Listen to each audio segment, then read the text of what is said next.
On today's episode, we are going to talk about why the reward for good work is more work, why I enjoy that, and what I said in London about AI. Welcome back. If you have spent any kind of time with me, thank you first and foremost. It is an absolute treat to deliver whatever I can that's going to be as useful as it possibly can. And I think today's episode is going to be one of the most useful that I've done for a handful of reasons, because I think there's this total misnomer about rise and shine versus rise and grind and doing all the extra work and all kinds of shenanigans along those lines. And especially if you're the normal-ish desk person 9 to 5, the difference between me and some of the other creators out there, I just hesitate on calling myself a creator sometimes, but I'm making podcasts. So anyway, the difference between me and the other people in your feed, for the most part, is probably that I'm actually doing the desk stuff too. And I've been doing the desk stuff for a very long time, and I do the desk stuff at a relatively high level. And that gives me the opportunity to pay forward a lot of what I can relative to career stuff, etc. It also means that to do this stuff, make this podcast, tell you about the story I'm about to tell you about regarding being at a conference for AI, it's like you do good things and it's like, cool, here's more work to do. And that's the way that it works. I think especially if you've at some point, unless you went straight headlong, I guess it works that way regardless, because the more success that you can build, the more opportunities there are going to be. And I think that with the exception of those that build teams around themselves, which takes a lot of work to get to that point, obviously, and especially if you have a day job and then you want to do these kinds of things on the side, it's going to lead to more work, which means you need to be more selective. I'm going to tell you why, even though at face value for a lot of people that sounds terrible. The point of this is if you have something that you're passionate about on the side, it's 1,000% possible to let that flourish. It's going to mean more work. But here's the way that I look at it. So you're a corporate schmuck, you fall backwards, ass backwards into the social media space, and all of a sudden you start to get inquiries for public speaking. And you're like, that's amazing. I would love public speaking. I want to do more of that. You're signing yourself up for more work, especially I do a lot of the PowerPoint presentations on behalf of my counterparts, working with my boss. I love doing it. They're storytelling opportunities. Sounds extraordinarily geeky, nerdy, whatever you want to call it. But yes, PowerPoints are storytelling opportunities. And honestly, I think it's part of the reason why y'all think I'm a good storyteller is because I've had to make bazillions of PowerPoints in my day. And the better you can get with making PowerPoints, the quicker you're going to grow in your career, because you can just command a room, you can pitch ideas, you can tell stories about how things are going project-wise. It's a fantastic skill to have, and I'm pretty decent at it. So I got reached out to through LinkedIn. So the first piece of the reward for good work is more work is you're going to get more questions about my LinkedIn is out of control. A lot of my inboxes are out of control with the exception of my work email inbox. But LinkedIn inbox, I accept all the requests with very few that I turn away in regards to contacts. But the messages are, on average, I get searched about 1,500 times a week now. So I probably get, of that, a couple hundred requests for connections. And within that, maybe 50 or so messages. And my pecking order or order of priority of importance is anything outside of family. The next in line is work email. After that would be personal email. After that would be probably Instagram DMs, because that's where there's the most contact and community, because on TikTok there really is no DMs unless you turn that on, and I can't turn that on now because I would do a terrible job keeping up with it. I'd rather it kind of bleed into Instagram, and then from there LinkedIn then comes last, basically. Why that order? It makes sense to me, but anyway. So the first piece of the reward for good work being more work is all of the messages across all of these platforms. People have questions. People want to, have conversations. They want your time. They want to offer you things. They want you to go do things. And it's all a gift. It's a reward, but it's more work just to go through and sort all of those additional messages. I try to keep it in the order that I just mentioned of basically work email, personal email, Instagram DMs, LinkedIn, etc. from there. And LinkedIn I'll go to every once in a while. There's something about it where, because I've tried to keep the corporate stuff separate from the creator stuff, that I've largely stayed away from that, other than just, general engagement from afar. I will start posting more there for a few different reasons, but that's not the point of this. Because LinkedIn comes last in the pecking order, I do try to spend some time in there. So even just getting to that batch of messages, that's how I found this guy, Nick, who reached out to me and said, "Hey, I'm doing this AI conference in London. Would you be interested in speaking?" So then there's the time of, let's schedule some time. What does your calendar look like? Blah, blah, blah, right? So good work, more work, keystrokes, setting up meetings, etc.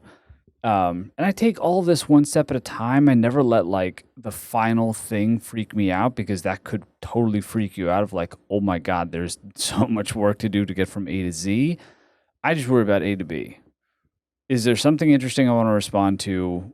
What could that potentially do? If I'm responding to it and I think it's interesting, then therefore I already know I'm going to be able to figure time to further this conversation, because I shouldn't respond to it and say, cool, like this sounds interesting. If I don't read, like I will tell people straight up, I'm sorry, I just don't have time right now. I'm getting better at that. I largely probably grossly overspread myself thin, but work in progress for all of this. So find Nick's message on Instagram, schedule time to have a conversation. I'm like, this is interesting because I have a lot of experience in the space on the work side of things, but on the creator side, not so much. And if you're asking me as a creator, I'm interested and I could potentially do this. If you're asking me as an employee of my company, I 1,000% cannot do this, because that is against PR policy. And to get them involved and to go through that rigor, it's a lot. So this is creator, and we'll find an angle, or we don't have anything here. I say it in a much nicer way than I just said that there, but those are basically like the hard rules. And then I just, play nice within them and, try to make friends. And Nick was amazing and made it very easy for me to get sucked in and be like, 1,000%, not getting paid, but yes, I'll fly to London. Like, you're putting together a list of incredible people in this industry. And if you're giving me the opportunity to go and to do this and to have a voice at that table, considering how important AI is in a broader conversation about where are we going, what are we doing, all of these things, fuck yes, sign me up. I am down for that. And then as soon as you hang up the phone or get off the WebEx, you're like, oh shit, now there's another presentation to build. And I'm already building the budget deck, and I'm already building this, presentation for how a new content team could look. And I've also got, these other things for these campaigns that are coming up that I need to review and approve. And you're just like, okay, great. How do I figure this out? What I've been doing is, so there's a communication piece, and then there's like, all right, let's start to get into the work piece. For me, what I like about this part of it is, like, how smart can I be with my keystrokes as often as possible so that I actually have the time for it? How can I creatively deliver on the ask? Like, actually hit the expectation set. If somebody reached out because they saw me on TikTok, most likely, or Instagram maybe, but likely because of TikTok, because that's where a vast majority of my video content is, how do I make sure that whatever I then bring to the table after that isn't like we thought it was going to kind of be that thing. So then I try to, that's where the corporate side of my brain actually helps out it to a very, very, very strong degree. I'll block out time where I'm like, all right, goes on the to-do list. Don't you have to write this thing? Write this thing, get sign off on it, right? So one of the first things that I like to do is just, let's put the concept together and make sure that everybody's on the same page with it directionally.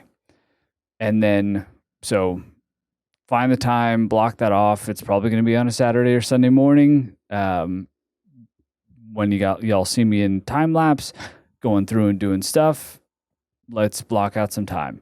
Or I think for this one in particular, we were in the car. I forget where we were coming from or going to, and I was like, "Ooh, the idea hit me!" Like, and I'm lucky in this. I'm super lucky in this regard. Where like I'll get the whole thing in a flash. I'm like, I got it. AI screwdriver, hand drawn slides, like I've done before for some other things. Piece of cake. Like I've got this. Write it out. 20 minutes long. I'm good.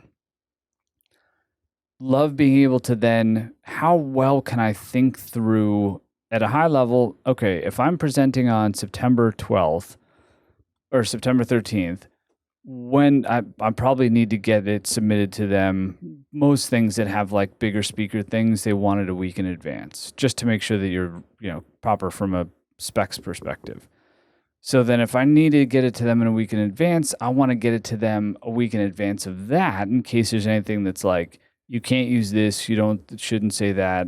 That's usually not the case, but like, is there any general feedback? Do you think that this is like, what can you poke holes in that I haven't been able to figure out so that I can potentially address that before going in? And it's funny, I do all these things, but I'm not great at the rehearsing part because I just get bored. I just get bored with that piece of it. But I can time out the sequencing of like when to write it and get sign off, and then I'll go to the art direction part of it. And these have been really fun from an art direction perspective, and I'll show you some of the slides. I'll work with this artist named Nate Turbo, who you've seen in a lot of my stuff. He's the painting above my kitchen. He's the piece that's in my office. I've commissioned him for things at work to give our office hallways a bit more life and creativity. And he does napkin drawings. So I was like, hey man, would you ever do things for PowerPoint presentations if I give you a list of things to draw? And I think it's a really fun look, and it's like the antithesis of basically everything else that people are going to present, especially when you're at an AI conference. So like that was a really big fun piece of it as well. But there's sequence and time into that, right? Like he is a variable that I need to manage in this entire process. And this is all on top of all of the other stuff. But this is a reward for good work because I get to do more work and I get to see, can I manage him, and manage him being like, can I reach out to him in a way that is going to give him enough time so that this is actually reasonable? Can I reach out to him that's going to give him enough time and give him clear enough direction so it's like, cool, this makes sense.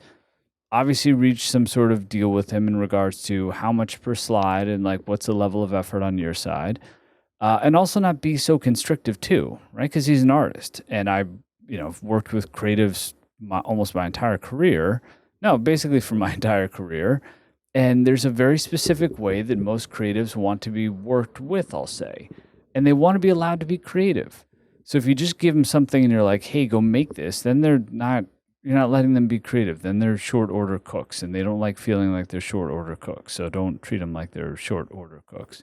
Sometimes it might be like, yo, you're just confusing as hell. Like, tell me explicitly what you want. Absolutely. But so within all of this, the reward for good work is more work, and managing now this project on top of all the other projects. And obviously having to do all of this off hours, 10,000 miles away from company resources, all that kind of good stuff. Another reason why I reach out to Nate, because like, I'm not going to be like, hey, design team, can you help me out with blah, blah, blah, blah, blah. Not fair on a multitude of levels. So all literally off the side of my desk. Then can you do all of those things and continue to hit deadlines? Because I try to start off in a very practical way. And I think also because a lot of the people that get asked to do some of the similar things that I get asked to do, I'm usually seen as like, wow, you're very professional when it comes to this. And I'm like, yeah, that's because I have to be for my job. And I think, and that's been really fun to utilize, and to then, because that helps build good relationships, right? So inherently throughout all of this too, because I've been willing to accept that more work is basically the reward for good work.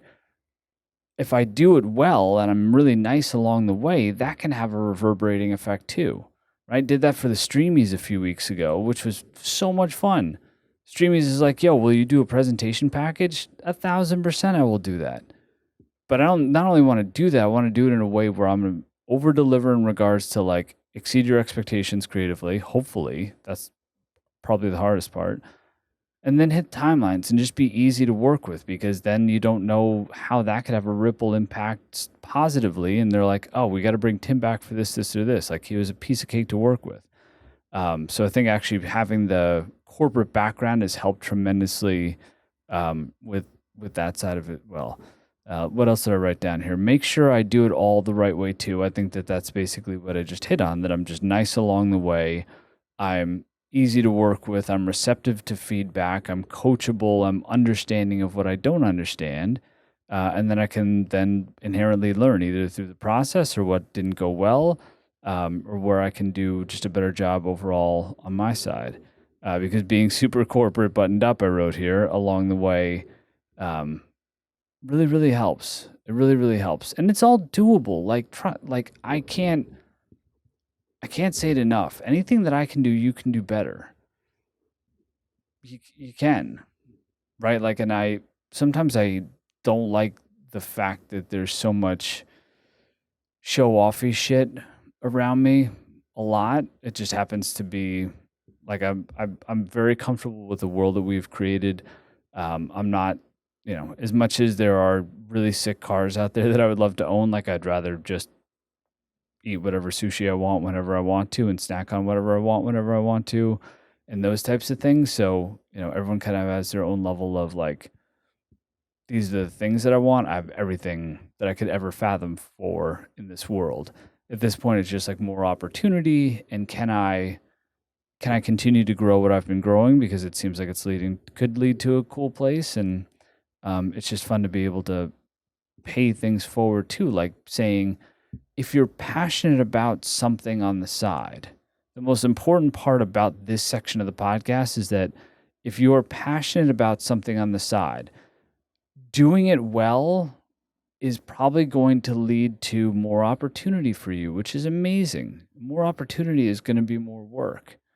And if you can be okay with that, it frees you up to not feel like how much pressure could potentially come with it. I think it also allows you at the early stages to be like, okay, cool. Like, this is going to potentially snowball and is not going to. So if you have a passion, the passion means that you're going to just start doing it just because you love to do it. And if that's really there, and then as things become successful, and then that leads to more opportunity in general, then keep that passion part of it alive as well, because then you'll be able to better wrap your head around the fact that, like, oh shit, this is actually like a lot more work to do these things. And hopefully with all of the stuff, and I've said this in previous podcasts, I would never force my schedule on anybody, like happiness before anything. But I think I've also helped prove that if you really want to find the time to do things, you really can. And if they mean things to you, then you really should too. And it's meaningful to me to try to give this message of, you can exceed your own expectations in amazing ways when you give yourself the opportunity. Especially if you're cool with the idea of like doing well is going to lead to more things, which inevitably is more work, but you can do it. You totally can do it. And think about things strategically and like map them out, and you can take what is basically another layer of stress and something that you're obligated to, and put it into a box or put it into like its own pipeline, where I feel like I've idiot-proofed it for myself, going from, am I interested? Let's have a conversation. Let's go on the same page creatively with what the message is. Let me go do my thing. Let me deliver it ahead of time and ahead of schedule. And then my thought from there is that it's going to be in a position where everyone walks away and was like, cool, that was worth doing. It is funny though, the rehearsing part of it is usually where I get screwed up. All right, so the second part of it, so we just went through why reward for good work is more work. And I told you I was going to tell you what I said at this AI conference. All right, so as you can hopefully see here, this is what it was. The funny thing was, the guy who went before me presented, like, he was in depth and his stuff was amazing, but it was also there was an alien with ChatGPT built into it so that they could do like live interviews with it or something. And then I get up on stage and I'm like, hey, what's going on? This is what I got. And basically that, I tee myself up in regards to who I am, what do I do, that I'm kind of like this, VP of production creative services by day, creator by night, blah, blah, blah. And that artificial intelligence is just a tool. Give a little bit background on my corporate life and just who I am in general. There was one person in the room who knew who I was, which made it all that much more weird and fun. But I said that AI is like a screwdriver. And you can do amazing things with a screwdriver. And like, God, there's so much that's built all around us in everyday life that is, held together by screws. But it's still just a tool. And AI is just a tool. And it's one of many tools. If you get so obsessed with something like a screwdriver or AI where you're just focused on what can this thing do, then you're just going to run around your house like an idiot with a screwdriver and you're going to start to fuck things up. Like, it could be a vessel to amazing things and it can build amazing things, but it's just one of many things. So basically I said, like, there's other tools, there's other pieces to the puzzle, and to think bigger thoughts. And then I went on to tell this story about like how I found this AI company and some of the work that we did together, yada, yada, yada. The entire point I was making was, and I think I've already made it, and then we can use this and we can wrap up now that I'm awkwardly standing on this side of the desk. AI is just one of many creative tools that are out there. And especially because of how it's freaking out a lot of people that are in the space. Like, if we just obsess over it and if people just run around trying to do things with it, you're actually going to miss out on your biggest ideas and your best opportunities. I'll say that again. If you are so fixated on AI and what you can do specifically with it, you're going to miss out on your best opportunities and biggest ideas because you're going to be limiting yourself to thinking about what can I do with AI. Just keep thinking big thoughts, and AI is probably something that can help you get there, but the best ideas that you have are going to be based off of just pure blank slate ideas and not fixated on trying to do something just with one specific tool. My name is Tim. This podcast is called Longwinded by Nature. That's my new tune. No, it's not. I would never do that. Love you guys. Thank you for spending time with me. Cheers.